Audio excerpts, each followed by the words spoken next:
নাচের প্রতিযোগিতার সময় নীলা ইচ্ছে করেই তার কাঁধের স্ট্র্যাপ ছিঁড়ে ফেলল। পরের সেকেন্ডই তার বান্ধবী রিনা তাকে নকল করে নিজের পোশাকও ছিঁড়ে ফেলল। নীলা এমনটা করল কারণ সে পুনর্জন্ম পেয়েছিল। আগের জন্মের প্রতিযোগিতায় রিনা শুধু তার নাচই নকল করেনি, বরং বিচারকদের সাথে হাত মিলিয়ে তাকে চুরির দায়ে ফাঁসিয়েছিল। এমনকি সে তার ভক্তদের দিয়ে নীলাকে সেখানেই মেরে ফেলার নির্দেশ দিয়েছিল। শেষ নিঃশ্বাস পর্যন্ত নীলা বুঝতে পারেনি রিনা কিভাবে তার নাচ নকল করেছিল। হয়তো স্রষ্টা তার প্রতি সদয় হয়েছিলেন। চোখ খুলেই সে দেখল প্রতিযোগিতার ঠিক 3 দিন আগে তার পুনর্জন্ম হয়েছে। রিনা যখন তাকে আবার একটা পুতুল দিল, নীলা সাথে সাথে সেটা ফেলে দিয়ে শিক্ষকের কাছে একা অনুশীলনের অনুমতি চাইল। নীলা যখন কঠোর অনুশীলন করছিল, রিনা তখন আশেপাশে খাওয়া দাওয়া আর ফুর্তি করে সময় কাটাচ্ছিল। দেখতে দেখতে প্রতিযোগিতার দিন চলে এলো। রিনা যেন তার নাচের ধরন বুঝতে না পারে, তাই নীলা ইচ্ছে করেই আপাদমস্তক ঢেকে রাখল। কিন্তু রিনার নাচ শুরু হতেই নীলা অবাক হয়ে দেখল যে সে আবারও তার নাচ নকল করেছে। ভাগ্যিস নীলা আগে থেকেই অন্য একটি নাচ তৈরি করে রেখেছিল। কিন্তু তার নাচ শুরু হতেই লোকজন সাথে সাথে তাকে চোর অপবাদ দিল।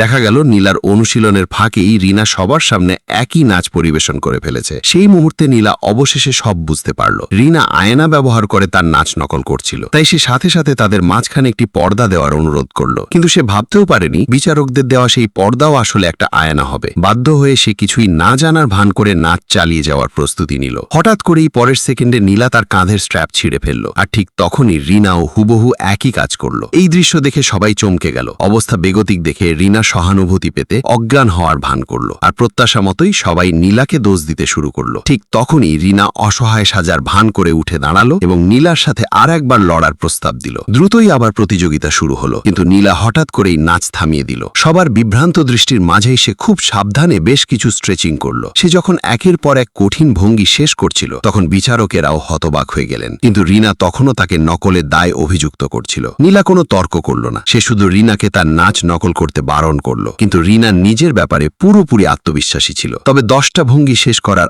আগেই তার গোড়ালি মচকে গেল আর সে মঞ্চে লুটিয়ে পড়ল। সবাই তড়িঘড়ি করে ডাক্তার ডাকল। পরীক্ষা শেষে ডাক্তার রিনাকে জানিয়ে দিলেন যে সে আর কখনোই নাচতে পারবে না।